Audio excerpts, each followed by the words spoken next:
Hallo zusammen, auf dem Velas-Kanal zeige ich euch heute, wie man die Steam-Aktivität auf Privat stellt. Dazu müssen wir Steam öffnen und auf unser Profil klicken. Hier müssen wir auf Profil bearbeiten und Privatsphäre-Einstellungen klicken. So. Und insgesamt ist die Aktivität bei uns die Details der Spiele, oder? Genau.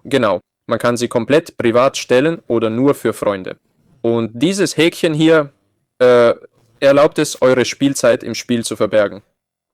Ja, das heißt, selbst andere Leute können sehen, was ihr spielt. Das ist ein cooles Feature.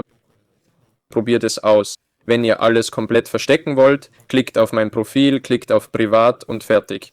Euer Profil sieht dann einfach wie ein grauer Bildschirm aus. Ja, mit nur eurem Namen, falls er überhaupt gefunden wird. Also euer Profil versteckt dann eure Freunde, Erfolge, Level, Vitrinen, Kommentare und sogar Gruppen, in denen ihr Mitglied seid. Kurz gesagt alles, das war's. Mit euch war Velas, hinterlasst Likes und abonniert den Kanal. Bis dann.